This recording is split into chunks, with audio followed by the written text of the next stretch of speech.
to the resumption of this annual plan meeting.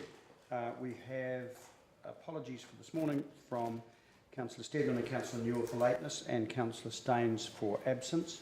I'll move that they be noted, confirmed. Second to Councillor Benson Pope. All those in favour, please say aye. Against? Carried. Okay. We'll move on to the next item is item 15, which is the Green Island Landfill Second Weighbridge, page 111. Oh. Right, so you're sitting back from this one. And Conrad seems to just go take some apology for lateness. I've just done that. Yep, thank you. Okay, welcome Mr. Drew, Mr. Henderson. Mr. Henderson, your jackets have become more muted. What's going on? Equally elegant, but... Right. We'll open it up with questions, councillors. Any questions of Mr. Drew and Mr. Henderson on this report? Yes. Councillor Benson Pope. Thank you, Mr. Chairman. When we last had this debate, it was resolved that it would be a good idea to have a second weighbridge. I'm talking, 2 years ago?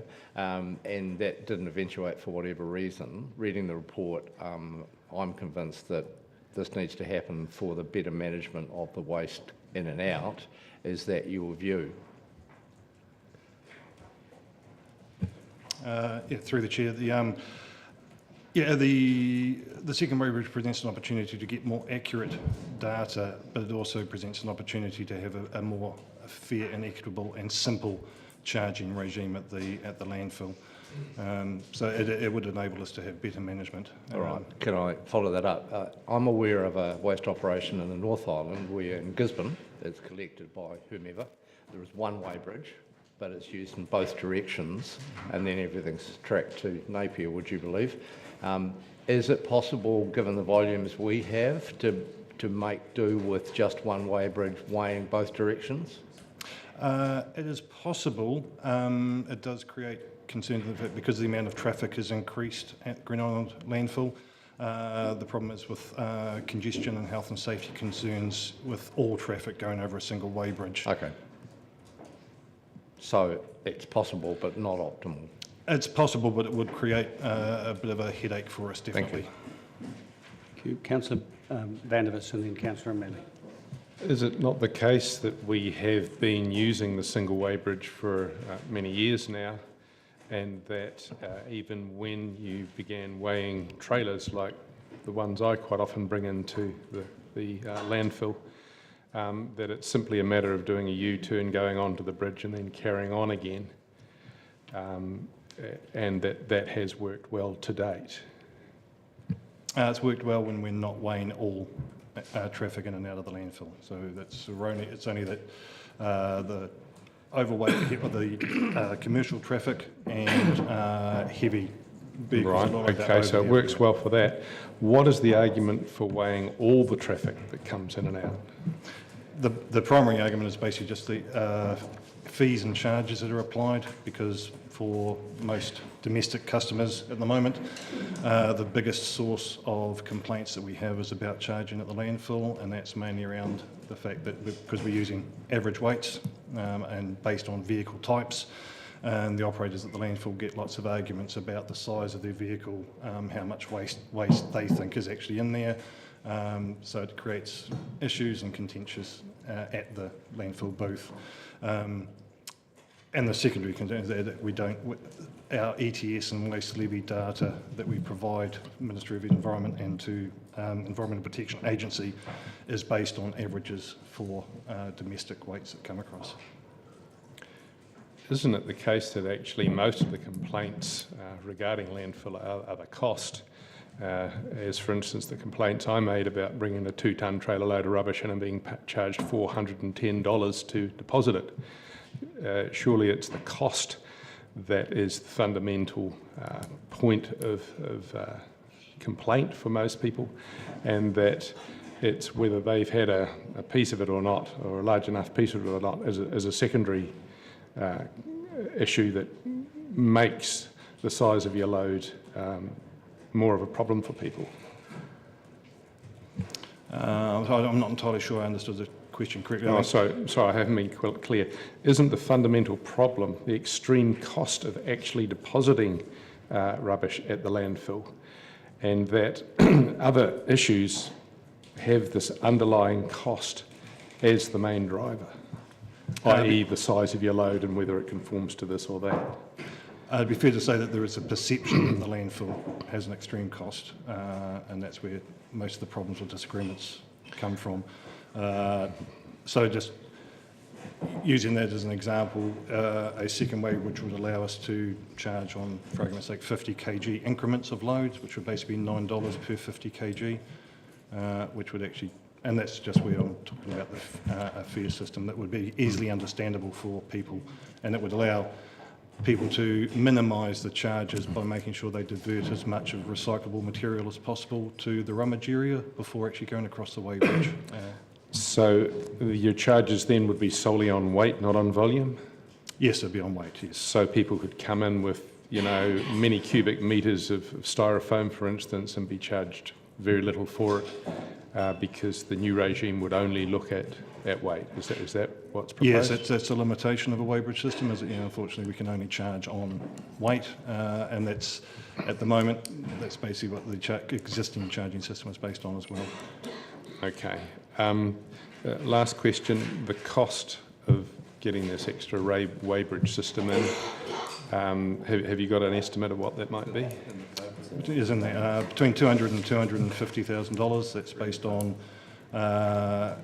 Oamaru recently installed a new weighbridge into a new centre up there, so that we used that as a base cost and then added some contingency based on the fact that this is an existing site on old landfill, so it would require more foundation activity.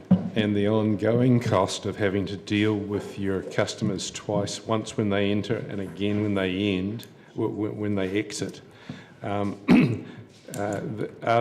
you looked at the actual increased staff costs that will be involved with measuring everything that comes in and measuring it again when they go out? There wouldn't be any increase in staff time, obviously, because you have to interact with the booth operator as you come in. It'd simply be the linking that into the software system so that the transaction stays open as someone comes in, and when that same vehicle exits again, that's the close of the transaction. So, so when a vehicle comes in, they don't need to talk to the operator, it just gets weighed? Come in, there would be an interaction with the operator, but basically be weighed, and yeah, basically that operator, the serial registration of the vehicle or whatever would be recorded in the system against that weight as it then goes to the transfer station, comes back again. So there'll be an interaction with the customer coming in and again as they leave, Yeah. when they pay. Thanks for clarifying that for me. Cheers. Councillor O'Malley. I'm just going to have a quick talk about the advantages and disadvantages. The capital cost and the disadvantage, $250,000. When we go through the Waste Futures program, will these be able to be lifted up and moved to new places? Yeah, they can. The weighbridge is a system that can actually be lifted and moved to another location if So necessary. the capital cost of the weighbridge itself, if we're looking at it at this moment, there's two components to it. There's the installation cost here on the Green Island site, and then the capital cost of purchasing the equipment. But the purchasing of the equipment cost will be able to be, we'll have the equipment, so therefore it'll move on to anything we do later, right? Yeah, there'll be the construction costs and obviously linking it into existing landfill systems. Yeah. Yeah. To the point of delays and congestions, I think it was covered by Councillor Van der Vis, but I just want to touch on it again. Generally speaking, the person comes in. Right now, there will be a debate with the person at the booth as to what is in your vehicle. Do you think the time it takes to have that debate is much different from the time it would take to press a button, do a weight, press a button, have a piece of software give you the differential, and then do the transaction? Would it be substantive? I don't think so. The disagreements at the booth are probably dependent upon the person coming in. Some of the disagreements at the booth have gone on for some time. Yeah. So, yeah. And you got it down here as a disadvantage, but I'm not sure if it really is. It would create uncertainty for domestic users Because at the moment, would you say that because the person in the booth has to determine whether it's a vehicle of a certain size, whether it's in the boot, whether it's in the back seat, all that in itself creates uncertainty, and this would take that uncertainty away? I would say yes, in the simple fact that there's a lot of variation, even with trailers, high-sided trailers, horse floats, that sort of thing, covered utes, uncovered utes, etc. So there is quite often the debate at the booth is around exactly what is in the material, and if the booth operator can't see it, he either has to get out of the booth and have a look, or take the person on face value. Excellent, thanks. And then just to your point, obviously at this point, with the current system, there's no incentive, except the person's moral imperative, to necessarily divert something to a recycle area if it only makes up a part of a load, and that'd be done on basically you've got a half car or a car load. Yeah, absolutely. So at the moment there is, because it's, if you've got a full trailer, it's a certain amount.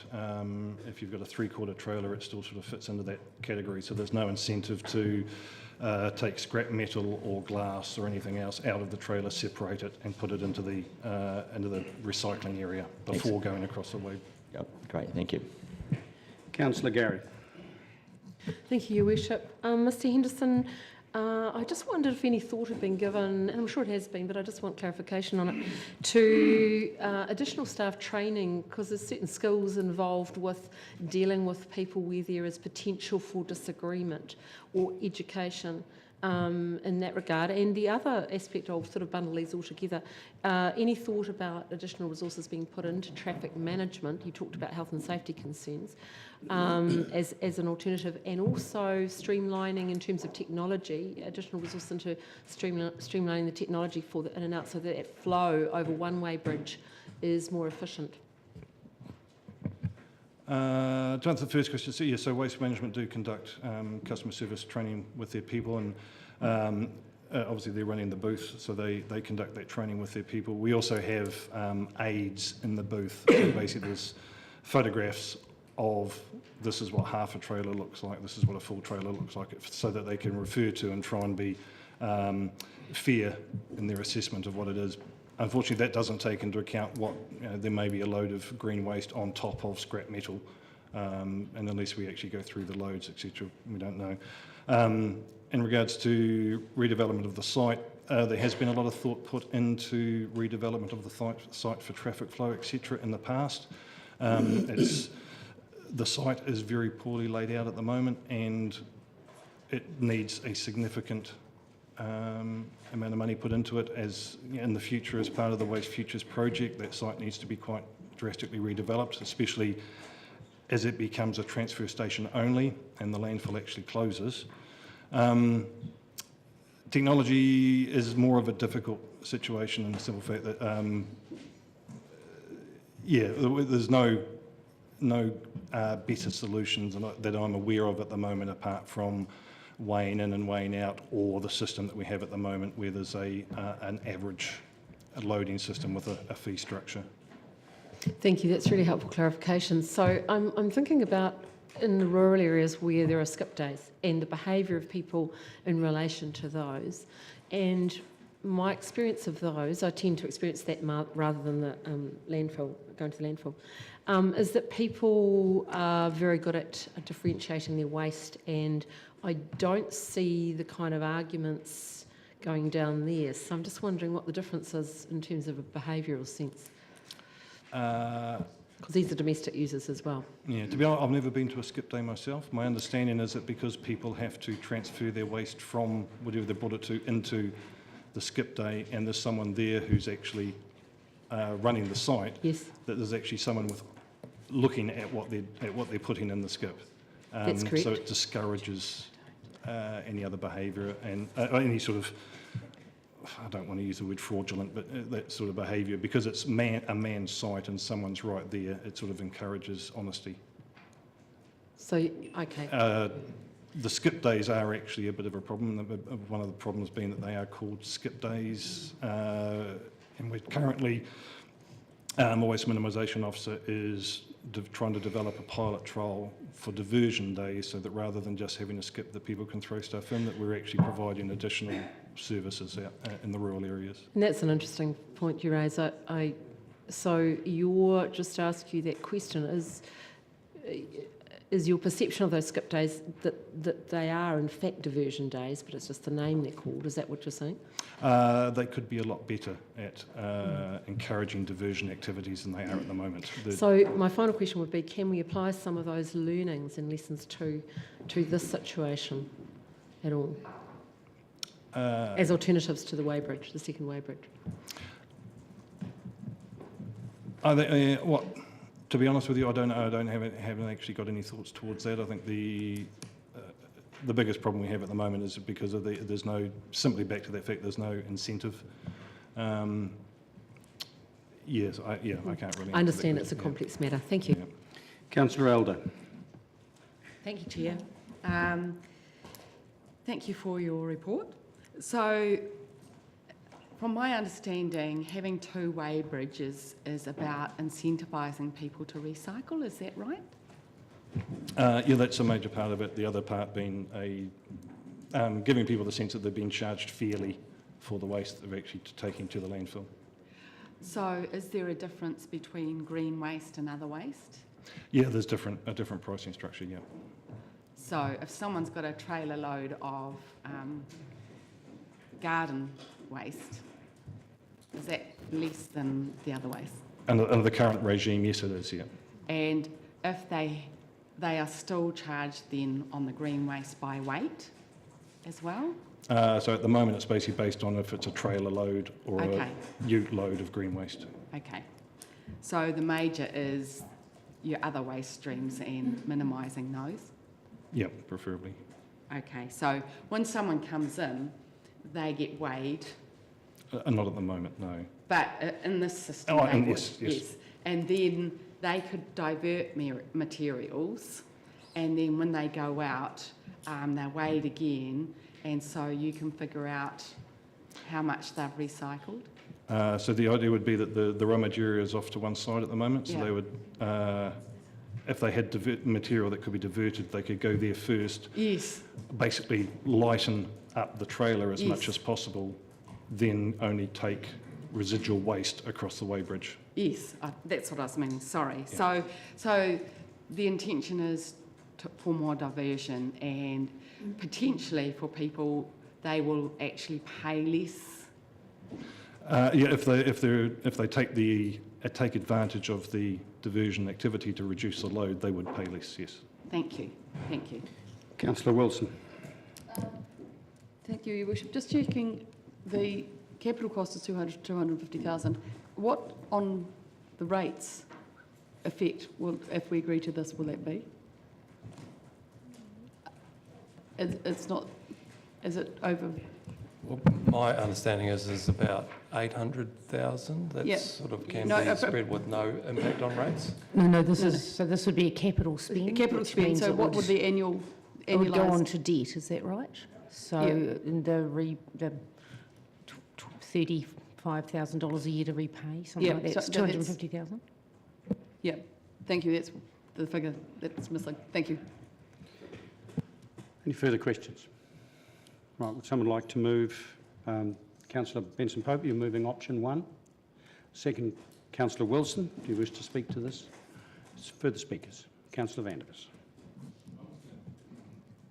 I was going to vote against this because the short life of the tip and the fact that it's another $250,000 that we just don't have money for. But as Councillor O'Malley has in response to his question, has confirmed that this expensive weighbridge can be moved and can be used again. Staff have, I think, made quite a good argument today that it would actually be fairer, even if there are, as it says, small increase in operational costs. Hopefully the reorganisation of the diversion facilities won't be too expensive. Do we have a rough idea on that? So is it maybe another 20 or 30 grand? So we're talking about the rummage store area. I'm talking about having to reorganise where things are moving out. We're in debate here. Sorry, we're in debate, pardon me. I should have asked this earlier. But no, I think all in all, it does actually make sense, and the fact that the $250,000 won't be lost at the 223, if that's when the landfill ends, we can use it somewhere else, I think all bodes well, so happy to vote for. Councillor O'Malley. I wouldn't want to say live at the dump, but I do have a rough idea of what goes on out there, and I think what it really replicates, if you get a weighbridge in place, then if the person stacks their load correctly, they'll be able to divert before they go to the bridge, so this will encourage good behaviour.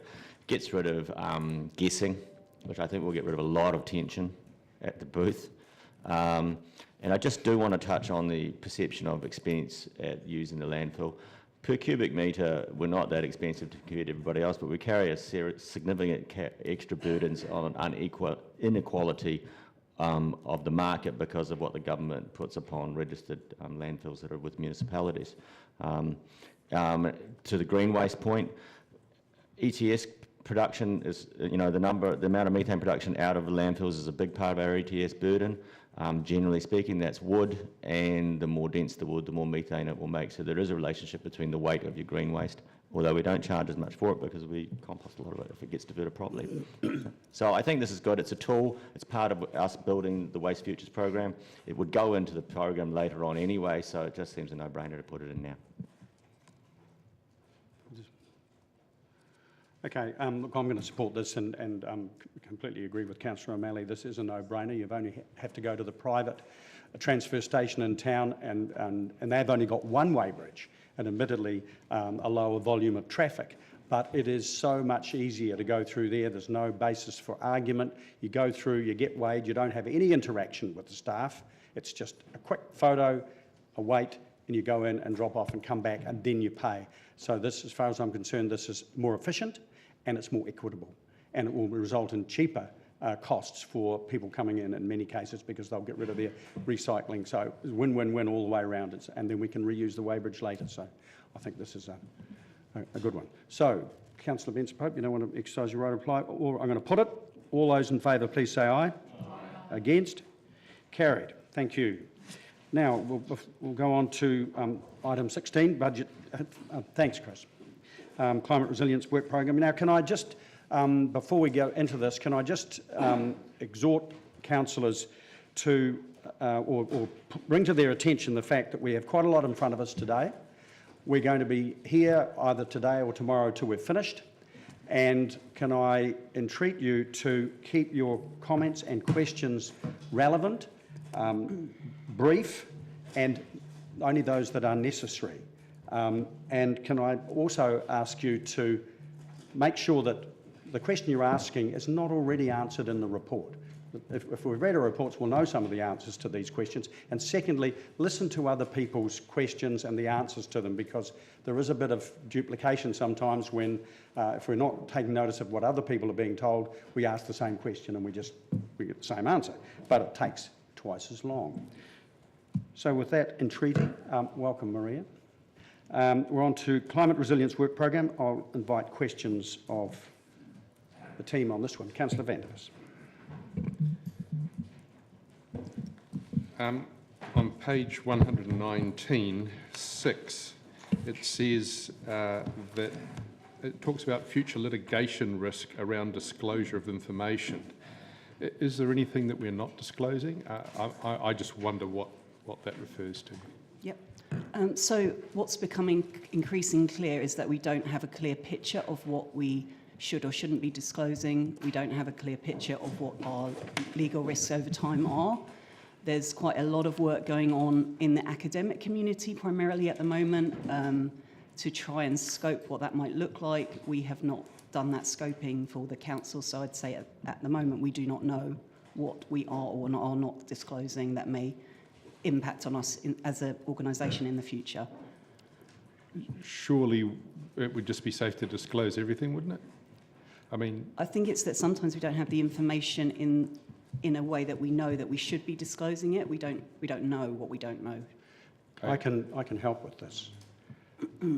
Go back to the case of Kapiti Council a few years ago, where Kapiti Council put on the LIMS, Land Information Memoranda, of all the properties along the coast, the line to which they felt that they understood from scientific evidence and from direction from MFE that sea level would rise to, and how that would impact on the properties. And they put that on the LIMS.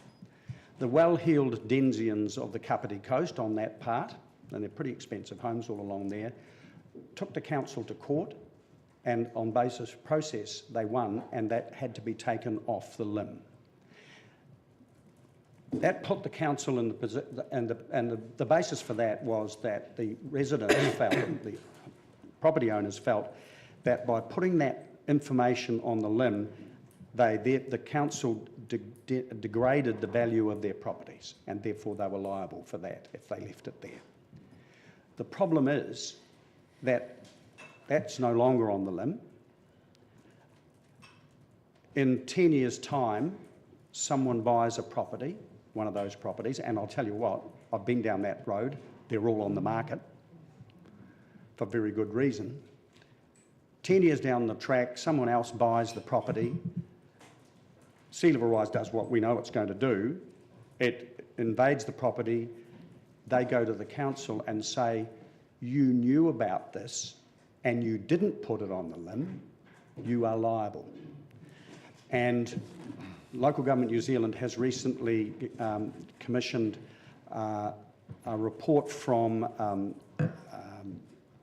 a lawyer, a QC, who specialises in litigation, Jack Hodder, QC, and he has come back with a report which is available, if you want it, pointing out that in the absence of a legal framework that tells us what we need to, what we're allowed to and should disclose and what we shouldn't, that there's a risk that courts ongoing will have to actually make up the rules and create precedent.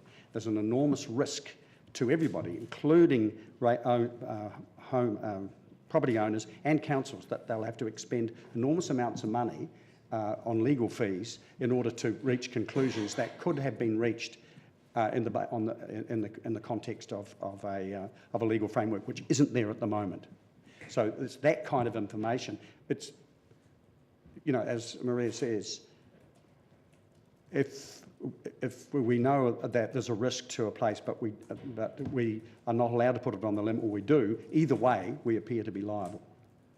So that's the kind of, only one kind of information that. So if we're liable either way, why are we doing anything about it? If there was a legal framework in place that gave councils direction or even required them to put information that they knew onto limbs, and there was no comeback from the property owners possible, then we'd be protected. Is LGNZ coming up with that legal framework for the whole country then? LGNZ can't come up with it.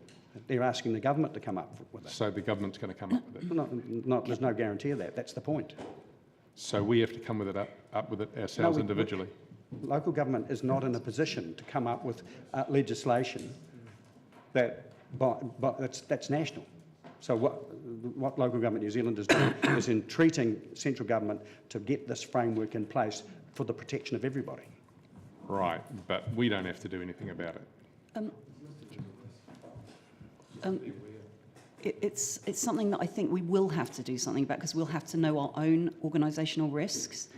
LGNZ are doing that work, so is the Deep South National Science Challenge, have a whole strand of work on the legal aspects of climate change, and that's not just adaptation, it's also mitigation risks for us. So I think government, they have taken their first step in the zero carbon bill to sort of announce what they might do, but I think as yet it's unclear how far and how fast they will go down the path of looking at the litigation risk. Yeah, I get that. What I want to know is why would we be spending ratepayers' money to duplicate what LGNZ and the government are already going to do?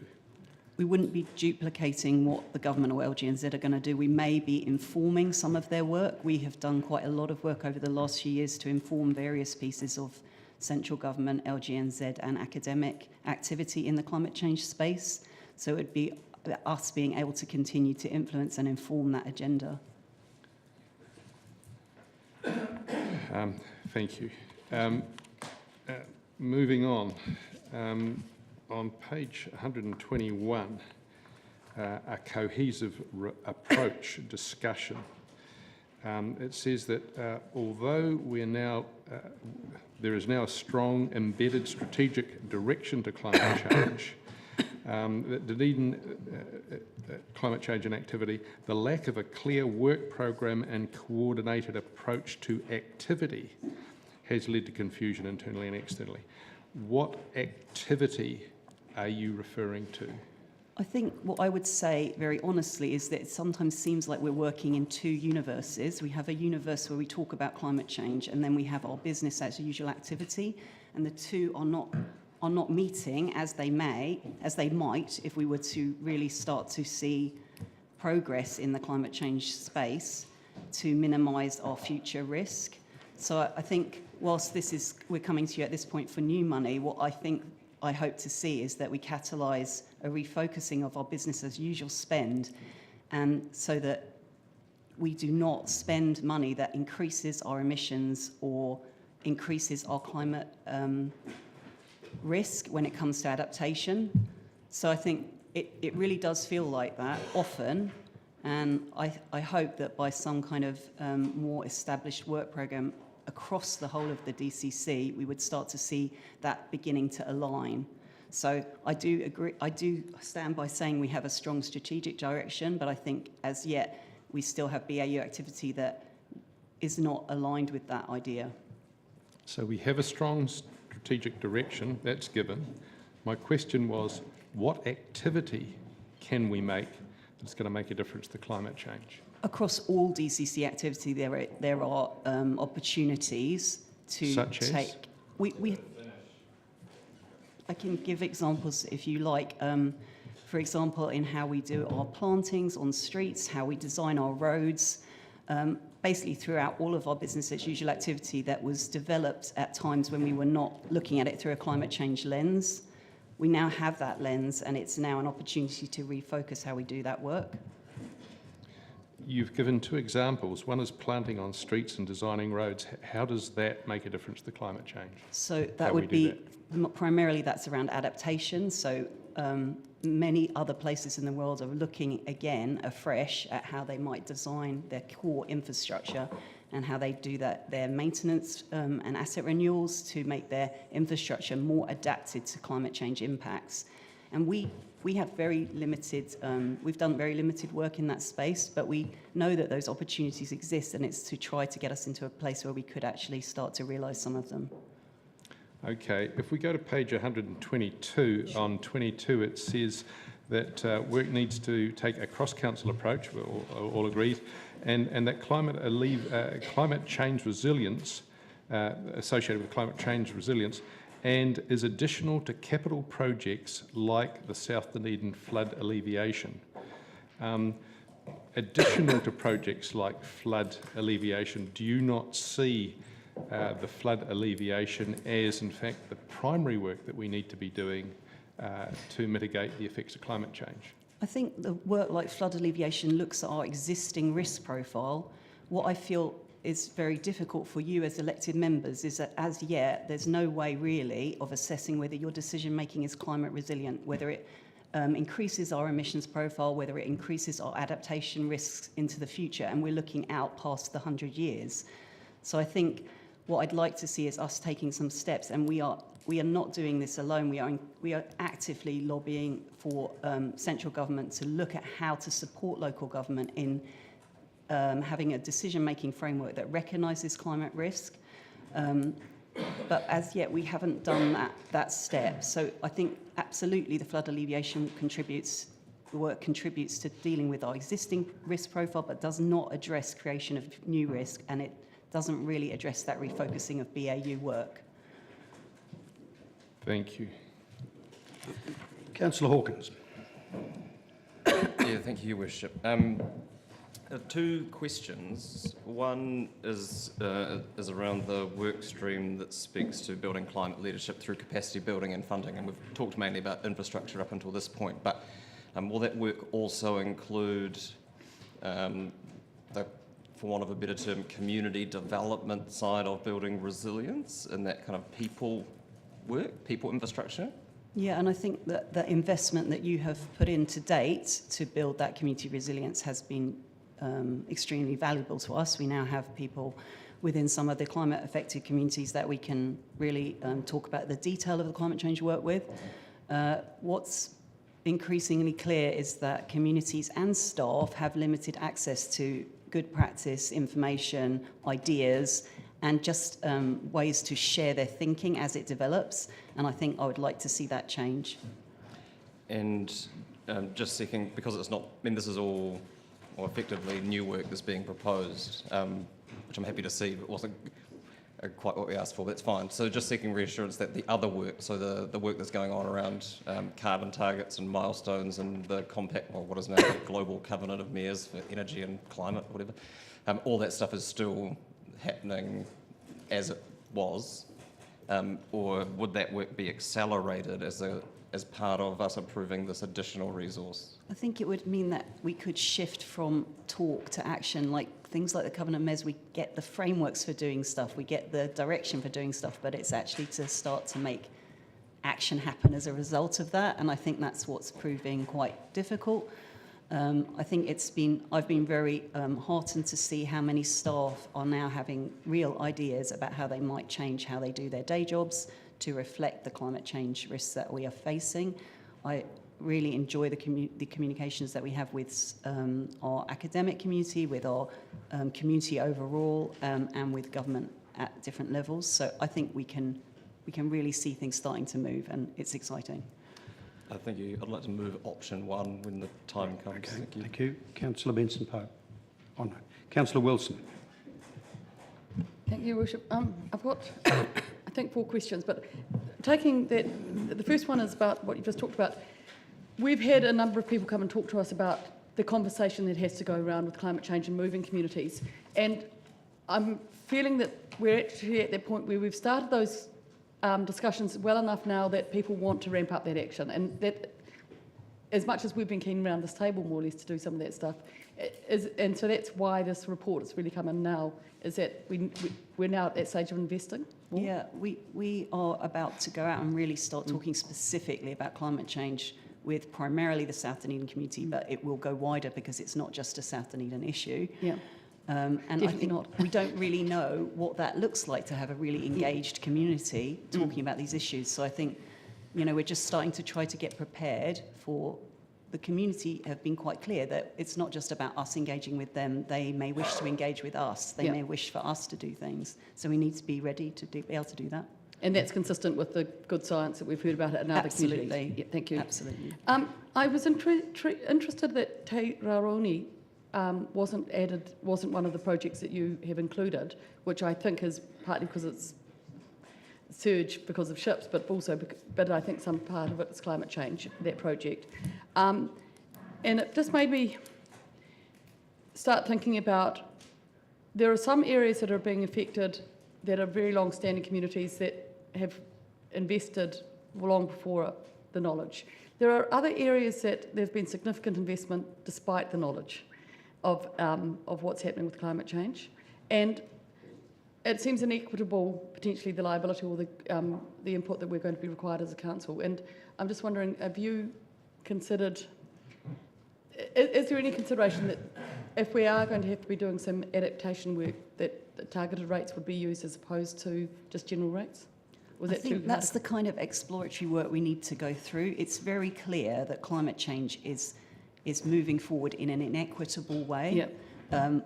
I have spoken now several times about the fact that in South Dunedin we're often talking with people who have rented their whole lives, and yet we're trying to talk to them about the fact that the national conversation is about homeowners primarily and compensation for homeowners.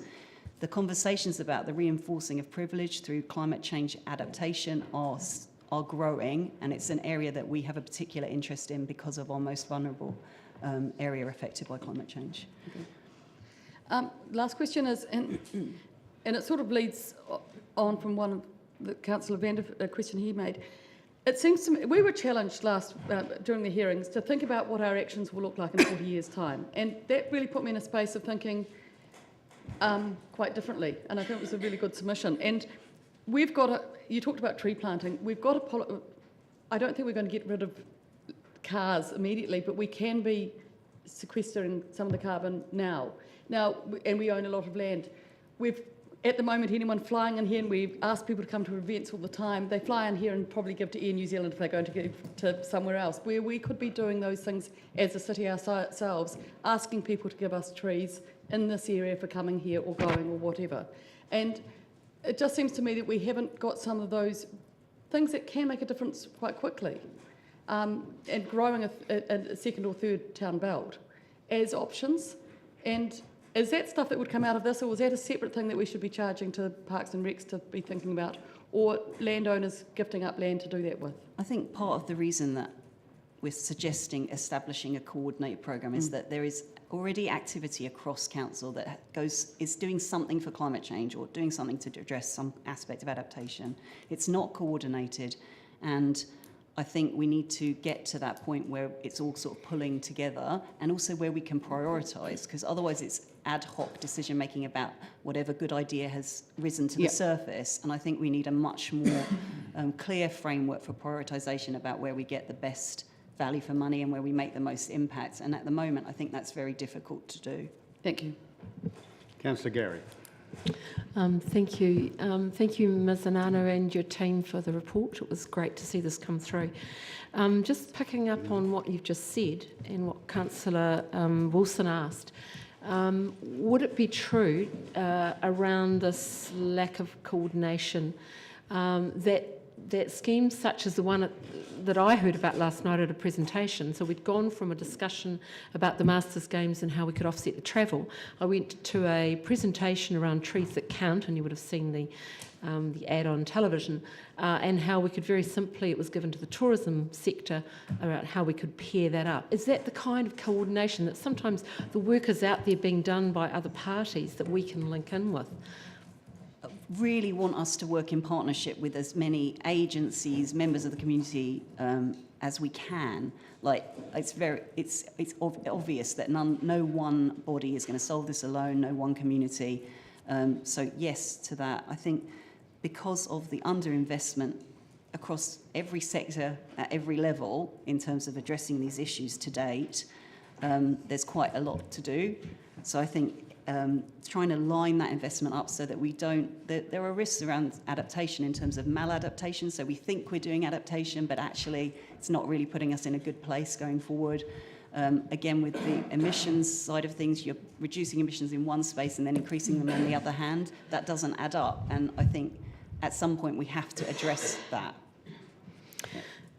Thank you. So would it be true to say that there might be some quick wins in that, you know, excuse the pun, but we are a glacial speed organisation. Local government as a sector is glacially slow often in these matters. But are you saying there could be some quick wins if we were coordinated in our approach? I'm continually amazed at the ideas that pretty much everyone has, and it's about being able to enable those to go forward. And I think there are huge opportunities for us, not only to address the climate change risk, but to address longer standing intractable issues like the social issues that we see in South Dunedin by progressing this work at pace. So thank you. And so my last question is around whether your sense is that we've had a shift, and this was touched on a couple of times, a shift in the community. I sense a shift very recently, actually, throughout our community, not just our young people, but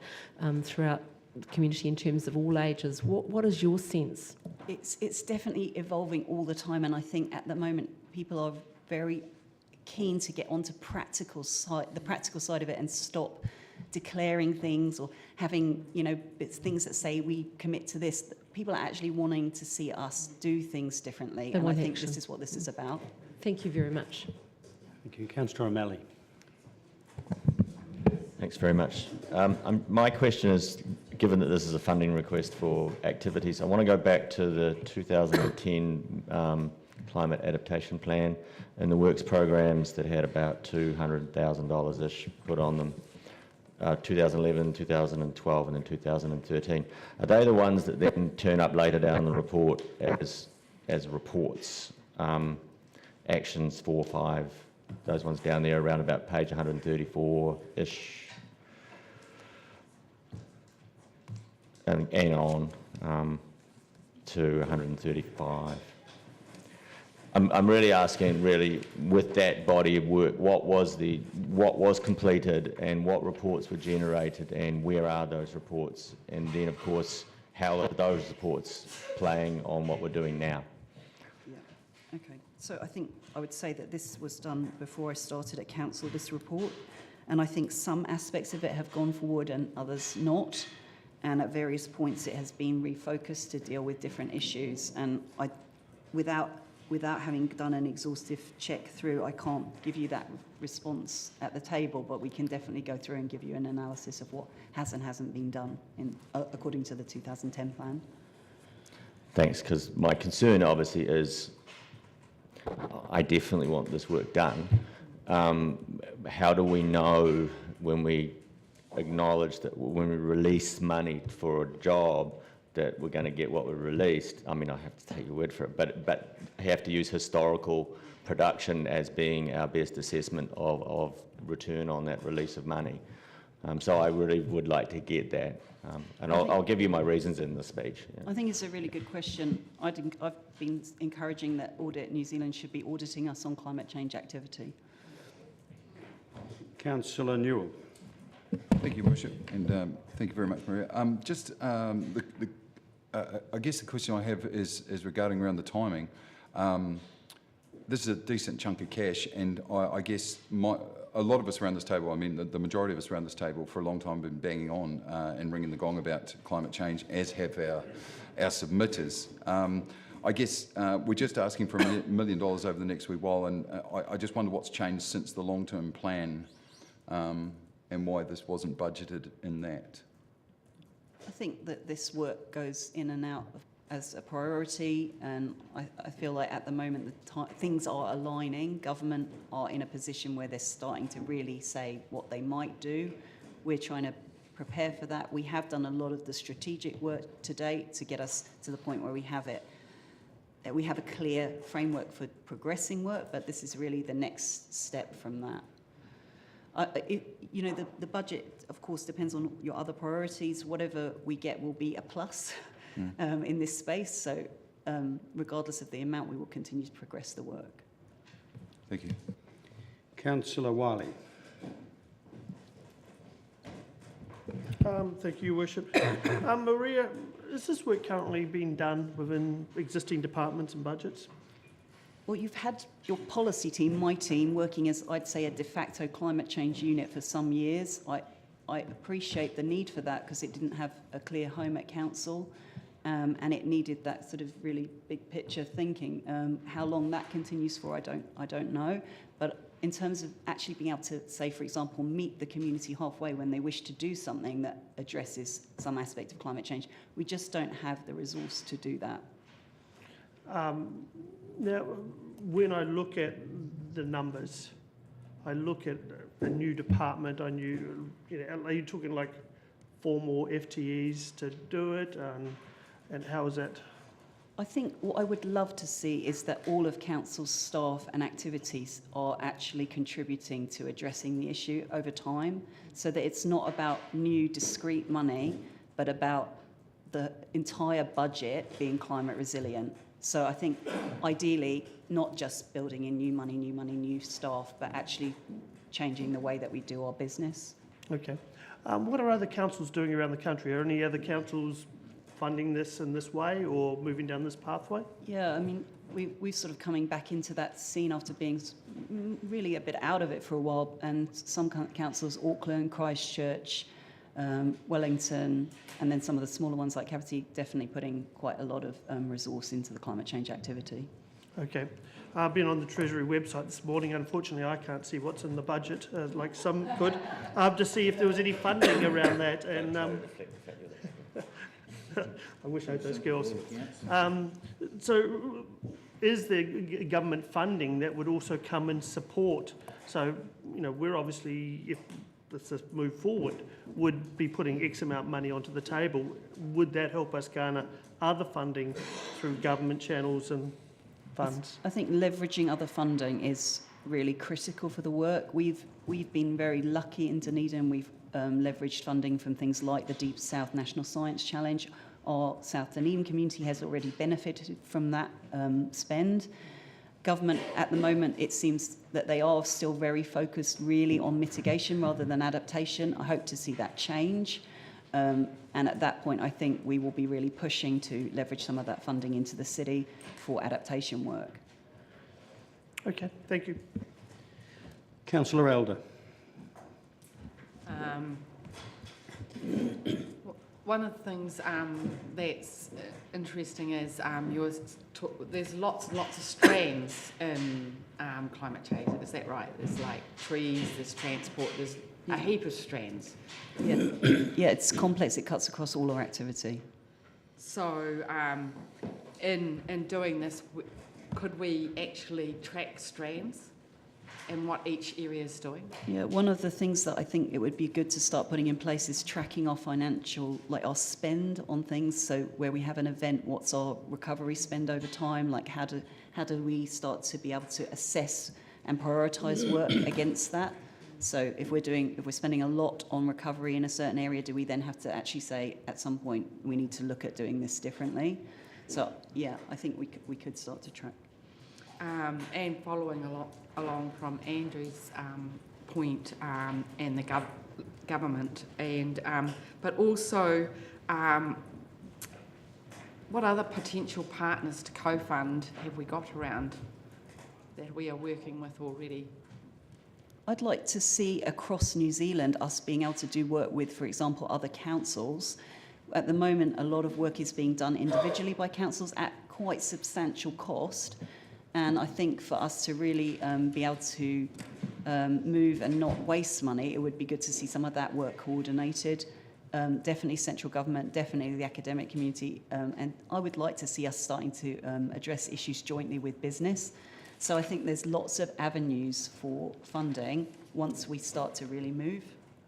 So if we had resources, perhaps that resource could look at the 1 billion trees and look at planting trees, for example, because there is actually, there appears to be and could be a lot of money out there that we're not getting to resource it. So I think that, but also that we spend a lot of money as a council. Yes. And it's whether that is exacerbating or supporting us going forward in a good direction. Councillor Gary. Thank you, Your Worship. So picking up on that, Ms Ananu, are you saying that we've got all the elements, the academia, the South Dunedin experience and so forth, to be leaders in this space? Is that what you're saying? I think with some of the amazing people we have in Dunedin working in the climate change space, we're already leading the conversation around how we are planning to do our community engagement on adaptation in South Dunedin. That is already quite cutting edge. So yes, absolutely, we're very lucky in this city with the people that we have here. And secondly, Mr Drew, this question's for you. With the climate change lens, how would that make a difference to the work that you are doing? And particularly if we think about the stormwater work and the extra spend and some of the very challenging issues you're having to deal with private property owners, how would this coordinated approach affect that work and inform it? Yes, so the value for me is about the coordination, joining up all the dots, having a clear framework so climate resilience becomes part of our corporate DNA. And when we're, for example, rehabbing a road, we're considering how we might rehab it, how it could become a secondary flow path. Is there somewhere we could divert that secondary flow path and flood a park instead of flooding properties? So it's about creating that framework and how we're going to think about it and embed it into our corporate DNA. So it would be hugely beneficial. Very beneficial. Thank you. Sort of to that coordination point, currently I could see this moving towards staff and operational roles coordinating through a committee of some sort. Would you, as a way to coordinate activities, and along those lines, just as I'm hearing this, what would you think about the idea that there would be a governance component of that as well? I mean, we currently have our committees that operate, economic development, infrastructure, such things. if we were to have a type of committee that would actually be committed to not just climate change itself, but the environment in general as well, because we've got other issues too. What about that idea? I mean, that could be one part of it. I think we also just need to enable staff through their operational activity to take forward climate resilient work. So absolutely, like, a committee that's focused on these issues is a key part of it, but there is a lot of other things around that work. We did have a committee for a while that was put in as part of that, following on from that 2010 paper, with some independent membership to try and do that. But I'd have to say it didn't really work. There was some good work around, so it did grow out of that last work that got funded. There was some good work around individual departments and their own corporate sustainability, their own initiatives, but that committee didn't have delegated authority, couldn't demand work, and the budget was limited. And so at that point anyway, I would have, my assessment of it is that it didn't achieve what we thought it might. So we'd have to rethink how we do that. A council committee with just an environmental focus might be a better approach than trying to have something without the delegated authority that way. Just a thought.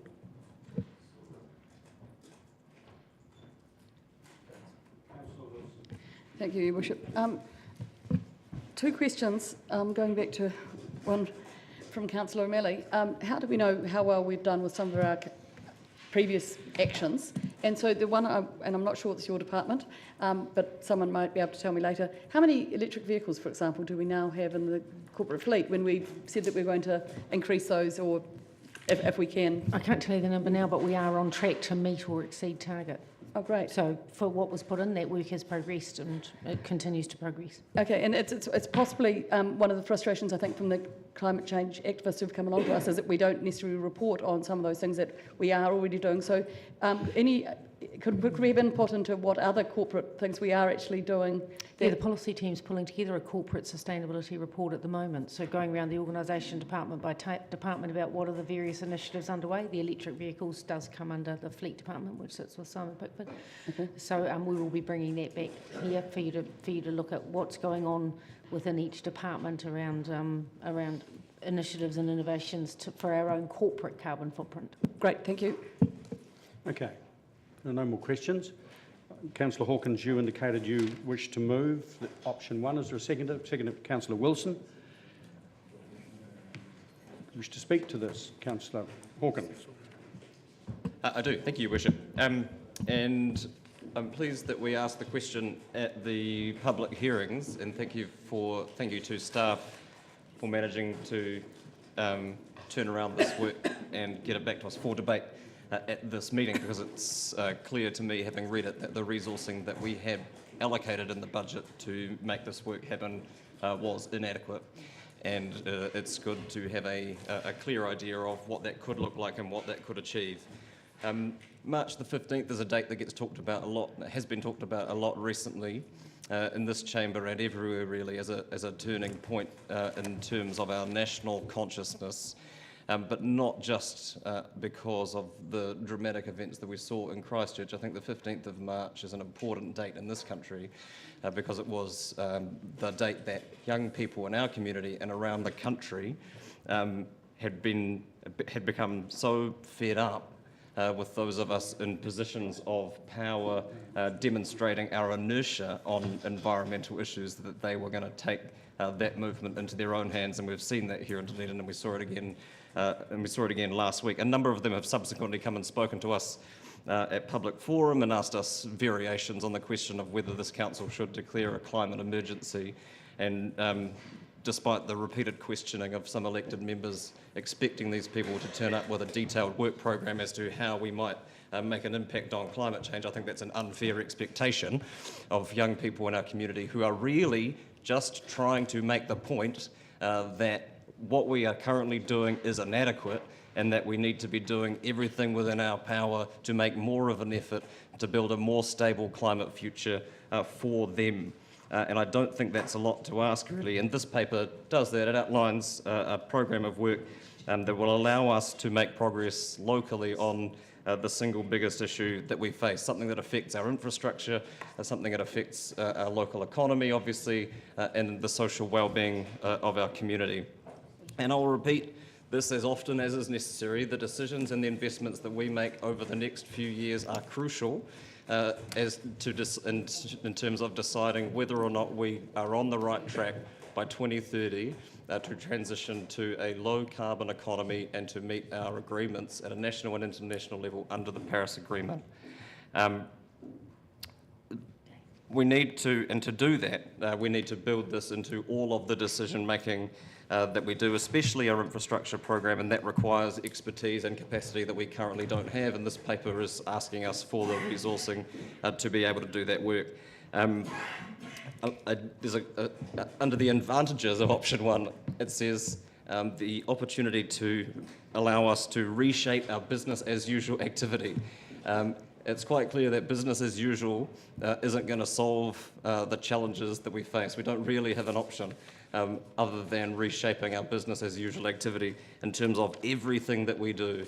And so again, this is just allowing staff to get on with doing that work. I'm thinking back to Councillor Lofesel's comments yesterday around people as a form of infrastructure, and I think that's a salient point here, and I'm pleased to be reassured that this work will include some of the community building or allow us to expand on some of the community development and community building work that we're doing, because stronger communities are one of the most effective things that we can help build in terms of helping particularly our most impacted people in our community be more resilient to the changing environment that we now live in. And I'm heartened to hear staff acknowledge particularly the struggles of people who are renting, because I agree the focus is generally on property prices and property values and well-to-do coastal communities, and that is not a conversation that's being had in our neighbourhoods where people have rented all their lives and will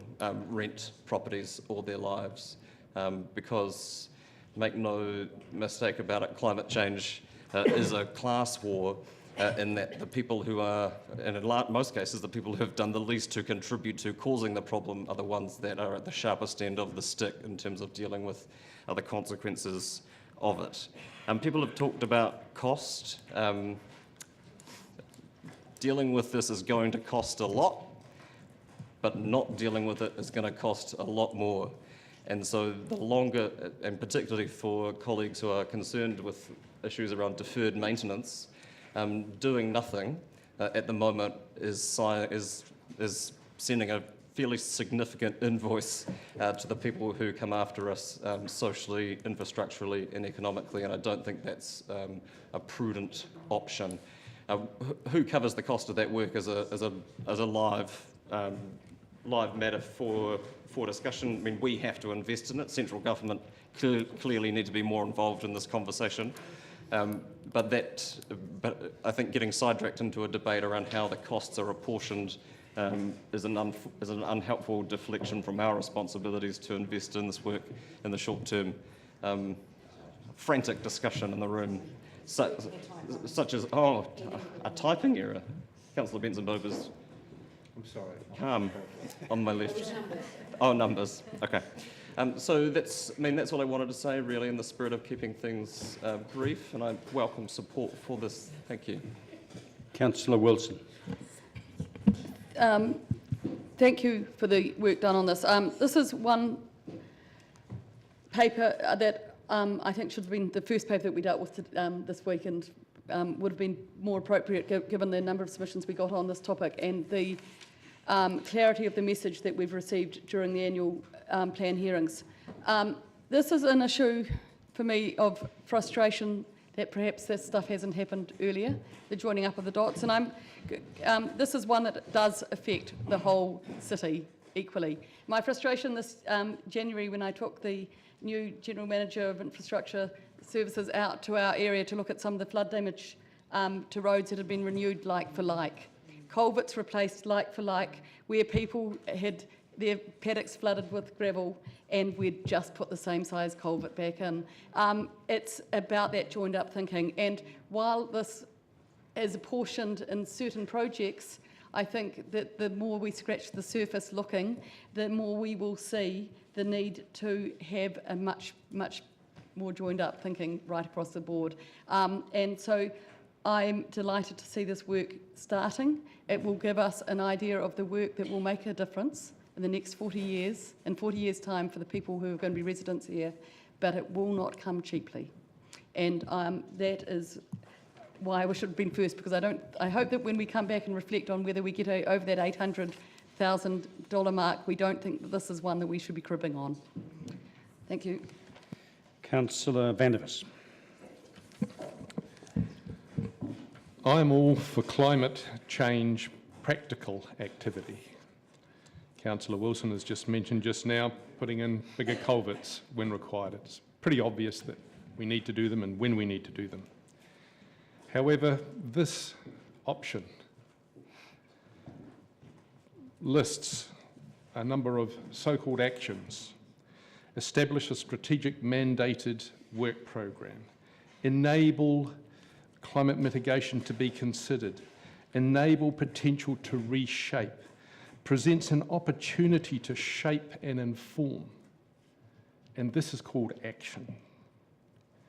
To me, this is $1 million for a lot of words described as action, but actually they're avoiding the very obvious actions that we need to take.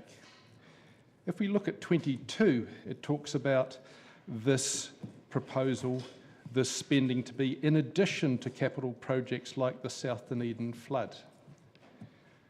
The 2015 South Dunedin flood cost $175 million in damage. Our maintenance of those pipes since then has been well below depreciation. It's been below the 2015-2025 annual plan that we published and said that we would do. When Councillor Hawkins says not doing this work will cost a lot, but not doing it will cost a lot more, that's exactly what happened in South Dunedin. We didn't do the drainage work, we're still not doing the drainage work, and it certainly cost a lot more. We've had that proved already. We have a situation where the kind of work that's being asked... Point of order. Point of order. That statement is factually incorrect, according to the Chief Executive. So I'm not sure that's a basis for a point of order, but I do think you're not allowed to... Yeah. So just to clarify, Councillor van der Vis, you said that work is not being done. Chief Executive has pointed out that it is, so... I didn't say the work wasn't being done, and I quote that the maintenance drainage work was well below the depreciation figures and well below the 2015-2025 annual plan. Councillor, it's what you said, not what's written there. No, I'm reading what my notes are and what I said.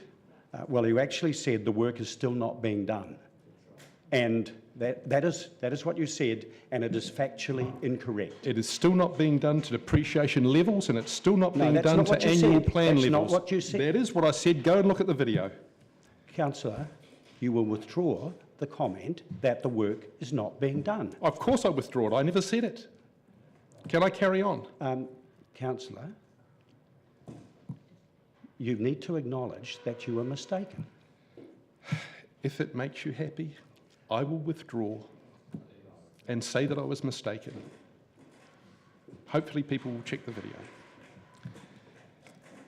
We have a situation where the kind of work that is being proposed in this $1 million plus word fest can only be successfully coordinated at government level, can only be successfully done and legislated at government level.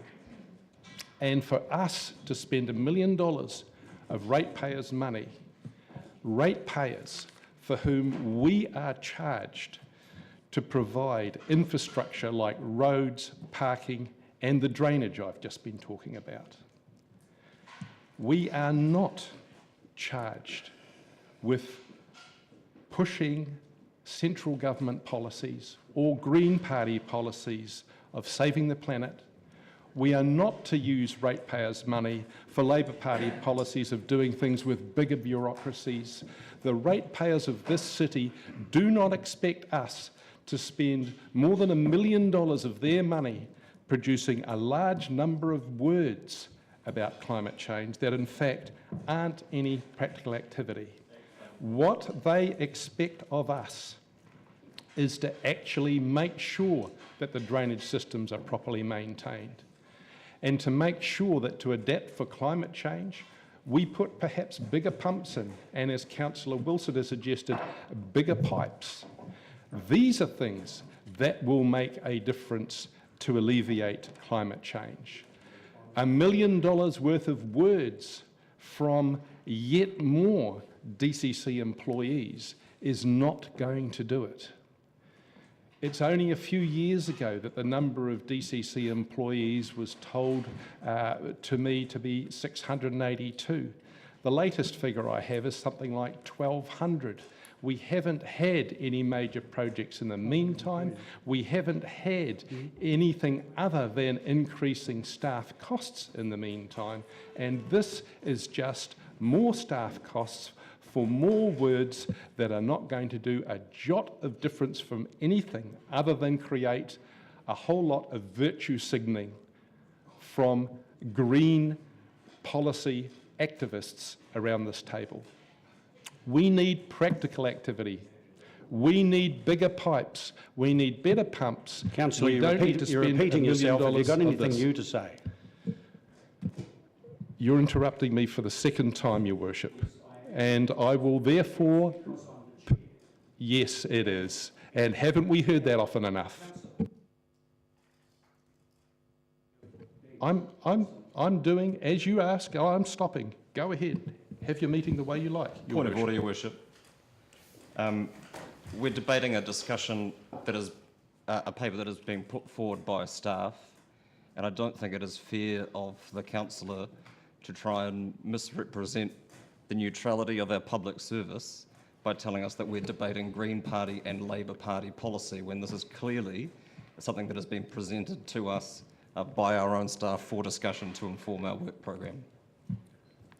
I uphold the point of order on the basis that A, you have denigrated staff's proposed work in a way that, and characterised it in a way that's just not true. You call it all words and not actions, and that's not true. And I uphold the point of order from Councillor Hawkins that it is completely unreasonable to characterise a proposal from the staff as party politics. So you will withdraw both of those, please. I'll withdraw them, but I wish to clarify that the mover is actually a Green Party representative. No, you don't get the opportunity to clarify in responding to a point of order. If you've withdrawn them, that is sufficient. Thank you. Okay, well, I'll make one final No, statement you won't. then.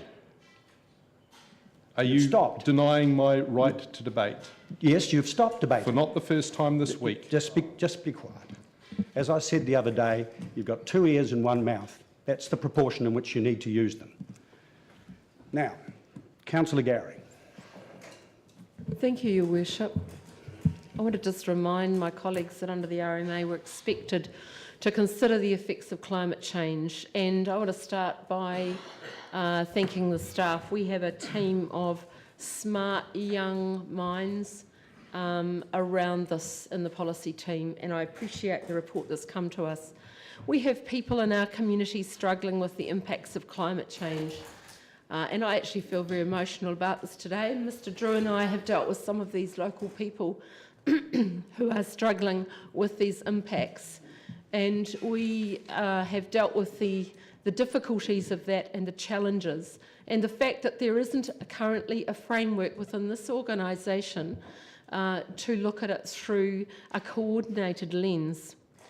We have heard from the young people in our community and the not so young people in our community, and I've certainly seen a real change and sensed a real change in recent times. I have appreciated the way that young people have engaged with us over this issue in a way that I haven't seen since the time of protesting around the Vietnam War and around nuclear issues. We have agreed to adhere to the goals for a low carbon economy, and it's going to require us to think very, very differently. And I wouldn't pretend, I have never pretended to have all of the answers in regard to this, but I'm damn well listening. And the community has spoken very clearly to us in recent times. I quote something that was said in this in the time of question time. This is about a shift from talk to action. And Mr. Drew said something that really resonated, which was climate resilience needs to be part of our corporate DNA. We need to be looking at best practice, and we need a coordinated approach if we're going to make a difference to this. And we need to be able to take the community with us, and the one thing that they are looking for is leadership in this space. And I heard very clearly Ms. Ananu say that we can be, and we are already, leaders in this area. And I want to be part of a council that leads in this area. So I'll be supporting this, and I urge my colleagues around the table to do so too. Councillor O'Malley. I'll be supporting this, but it is with one word of caution, and that is that our role is to be representatives of the ratepayers and representatives of the people of Dunedin. And I know that we have this issue of the relationship between the operational side of council and the governance side of council. But I feel that when I've come to this council, my own experiences and expertise have not been able to be used effectively. I have a PhD and I've done a lot of research and I've done a lot of project delivery work. And I've been reading the technical journals around global warming for years. And I get frustrated at effectively sitting outside closed doors while staff are making the decisions. And they're doing it for the good of the city, they're doing it for the right reasons. But what I would like to see is a greater governance role in the development of these policies so that we who represent the ratepayers can have a greater ability to feed back for our communities, because we are the representatives of our communities. So I'm supporting this going forward, but I'm really saying it can't just sit in the hands of the experts. It must involve and be clearly involving us as councillors and the people of the affected areas. And it's not just the people in the areas that are most at risk. Every ratepayer in the city is affected because it is going to affect our rates in the future. So even if you sit 200 metres above sea level, you are affected by it. And the other thing that often concerns me, we're talking about class-related behaviours here. We often talk about Dunedin and South Dunedin in such dismissive terms. I've heard people say, well, it should be a wetland. You know, we can put canals in there. And they're not even bothered to think, where would that canal go? Right? So I am always been a believer in man-created global warming. And I know that brings us with these challenges, and I know that we are incredibly at risk from them. I also would like to point out that that's not the only thing we're doing to ourselves. My youngest daughter is doing a degree in oceanography, and she's just done a plastics in the ocean study at Stewart Island and found every beach that she looked at significantly loaded with plastic. So we are destroying our world quickly. And so we do have to act quickly. I'm a bit disappointed this didn't make the LTP, because that's what the LTP is there for. But it's here in front of us now. I'm going to support it, but with the request, I personally want to be a little bit more involved, and I would like the council to be a little bit more involved, not in the way, but basically making sure that we're doing our role as representative democracy people. Thank you. Councillor Elder. Thank you. I will be supporting this because actually sustainability and climate change is actually the new exciting frontier of science, of product, and in fact of infrastructure, of transport. It is the new frontier. And so I believe not only will it make our systems better and more sustainable long term, but it also will create new ideas, new ways of doing things that aren't wasteful, that will work better in the long term. So in effect, I think funding some of this will actually make our infrastructure more efficient. It will also create new ideas, but also I see the partnership. Being able to invest in this will enable us to invest in our partnership with the Polytech, the university, the ORC. All those partnerships take time and energy, and it actually needs a driver. If we put it all out everywhere, it just gets lost. I know a lot of projects are lost because we haven't got a driver on it. And so also I see the potential for getting more funding. This is a big area of concern across the world. The government will be looking at this. There will be other places that will be looking at funding this kind of thing. If we don't have a dedicated person looking at those funding streams, we won't be applying for them and we won't be getting them. So I think it is really neat to have some drivers here. I believe coordinating with each other takes the drivers, committed people. Looking at the funding streams we can apply for takes dedicated people, and looking at how we're working through all our work streams takes a dedicated person. So I agree with this, and I support it. So, and yeah, that's. Councillor Wiley. Thank you, Your Worship. I was expecting a backlog of speakers to this, so just getting my notes together. When I first read this paper, I just shook my head and thought, oh my God, what are we looking at now? But as I went through it and looked at it as a total city approach, I looked at it and said, and I go, you know what, I can support this. I know that comes as a surprise to quite a few around this table. But, well, actually, to be honest, that's the sort of comment that actually makes me want to think not to support it. And that's the part that, let me have my piece. The key is... Can I make a point of order, actually? Comments across the floor are not constructive. Okay. It was actually a supportive comment, but anyway. I don't think it was supportive, Your Worship. I'll decide the point of order, and it's been withdrawn. So carry on, Councillor Wiley.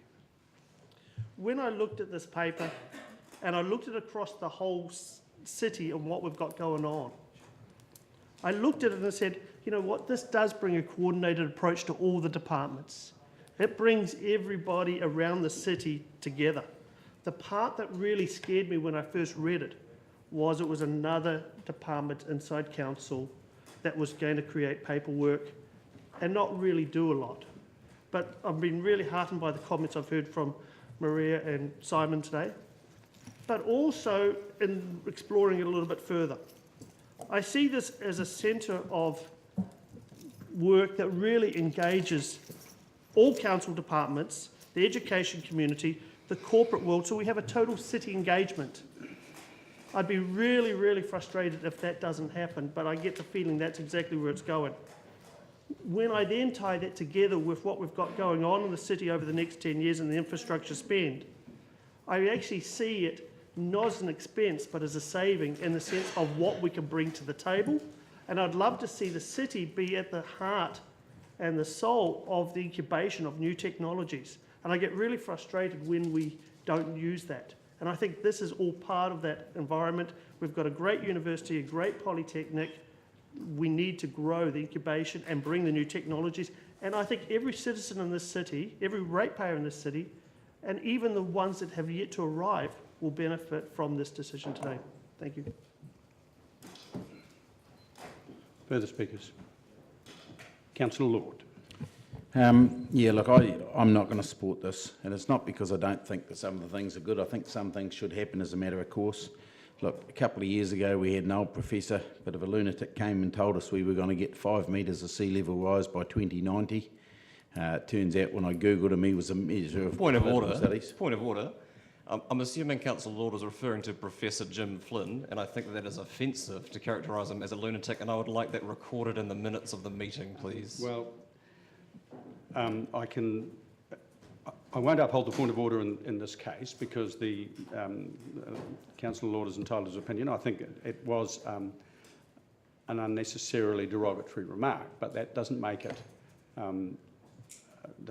against the rules here. So carry on. The point I was making is his claims of 5 metres of sea level rise by 2090 means an annual increase of 68 millimetres a year. A former councillor in the last triennium made claims that we would have 0.75 of a metre, which was about 16 to 18 mils per year. At the moment, if you go to the ORC, we've got somewhere between 1.7 and 2.3 millimetres a year. I'm not convinced that climate change is man-made like you think. I think we produce about 1,200 gigatons of CO2 and man produces about 26 of them, so maybe 3% if we're lucky. So I just can't support this work. I think we should be talking about climate opportunities. Further speakers? Okay. Well, I will be supporting this, apart from the critical need for this work to be done within council. And it's obvious. I'm bemused by the criticism that this isn't actual actions.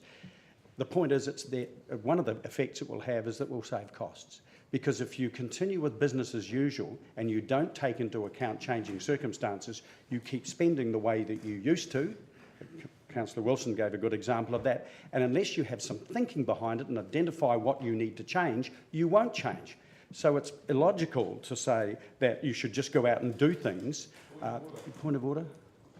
Are you implying that all council activity is done by unthinking staff members? No. You're saying No, I'm not. What's the point of order? The point of order is that I don't believe that staff are doing things in an unthinking. No, well, that's not what I said. I didn't. That's not what I said. As I say, this work has to be done if you're going to, if you like, the theoretical work has to be done to identify how you change business as usual. And if you don't do it, there's a very real danger that you spend a lot on infrastructure, for instance, and it's not fit for purpose under the changing circumstances. So we actually have to do this work. I would further point out that this is very much supported by our community. You only have to look at the submissions that came through. And there is a perception, and it's not just in Dunedin, there's a perception by citizens all around the country that councils are paying lip service to the reacting to climate change, but not actually doing anything on the ground, and especially in terms of adaptation. And indeed it's Local Government New Zealand's position that whilst the focus on mitigation is really important in the long term, actually what impacts on councils and communities is climate change effects that we have to adapt to. And this is mostly about adaptation. And I'd have to correct Councillor Lord. The impacts of climate change are being felt all around this country right now. And it doesn't matter whether it's man-made or not in the first instance. We have to adapt. And the idea that sea level rise, for instance, will necessarily rise at a steady rate betrays a misunderstanding of how it might operate. It might accelerate rather rapidly. So we don't know yet whether Professor Flynn is right or wrong. But back to the ratepayer support that is definitely here. That's not only illustrated by the submissions that we got, but can I say, also illustrated by the reaction to the speech I gave 2 days ago at the Minerals Forum. I have never had as much correspondence and support as to anything I've ever said, in a speech or not, as I have to that particular speech. There is a heightened consciousness in the community right across this country about the need to do stuff, and if you don't do it thinkingly, you're going to waste money. And there's a heightened expectation that councils and central government get on with it. That's what this is about. So I don't see we have a choice if we're going to be true to the submitters that came to our hearings and to the broader community in general. Councillor Hawkins, you'll write a reply. Yeah, thank you, Your Worship. Recently, we've seen an increasing movement from media outlets to make editorial policies that they won't engage even in the discussion with climate deniers and climate skeptics, and I think that's a sensible approach to take here. But I will say that the idea that we can fix climate change with a bigger pump is somewhat fantastical. I want to pick up on a couple of points that Councillor O'Malley made. Point of order. I never said that we would fix climate change with it. I said that we could alleviate the effects of South Dunedin flooding with bigger pumps, which I think is quite You might normal. want to correct. Happy to withdraw. I want to pick up on two points that Councillor O'Malley made. The first is entirely right. While it garners a disproportionate amount of the attention and the public consciousness, climate change certainly is not the single environmental crisis that we face, and biodiversity loss and ecosystem collapse, particularly in our oceans, particularly among species that we haven't even identified yet, is huge and real, and it's why alongside this work we need to make more aggressive progress around the outcomes that we've set out and the goals that we've set out in Te Aotearoa, our environment strategy, and I look forward to seeing that report come back. And while I share the frustration at more of this work not being done sooner, I don't think it's fair. I mean, the long-term plan, it would have been good to be able to put more funding into this through the long-term plan, but the long-term plan is a creature of this council, and anybody at any point could have moved to include resourcing for climate change work to go into the long-term plan. So this is the lack of resourcing is a creature of our own doing. But just in closing, I've been reflecting the last couple of days about the conversation really that we're having at the moment compared to when I started here 5 or 6 years ago, both in this chamber and with our community. And the degree of support that we're seeing in our community is directly proportional to the impacts of our inertia becoming increasingly obvious over that same period of time. And we're seeing it literally in the streets, and I'm pleased to see that that is civic engagement, Civics 101, and I'm pleased to see that that is having its impact in this chamber so that we can make decisions and allocate resourcing to try and address the concerns that are in our community. And I'd just like to pay respects to former Councillor McTavish, actually, who spent a long time in a very different political and community climate being painted as a fringe extremist for promoting this work and pushing this work, and has been proved right time and again about the urgency that these challenges present to us. So I just want to thank her for her work on our way through, and the least we can do is kick off work of this magnitude in the next 2 years. Thanks. Thank you. I'm going to put it by division, please.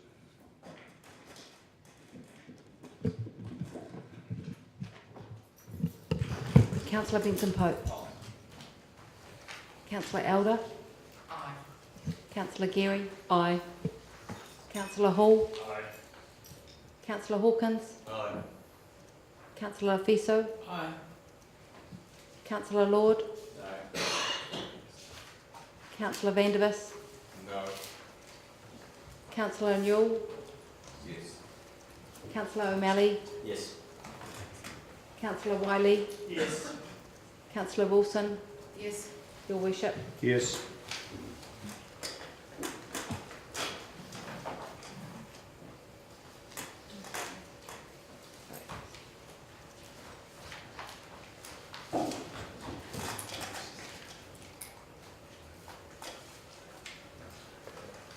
Carried 11-2.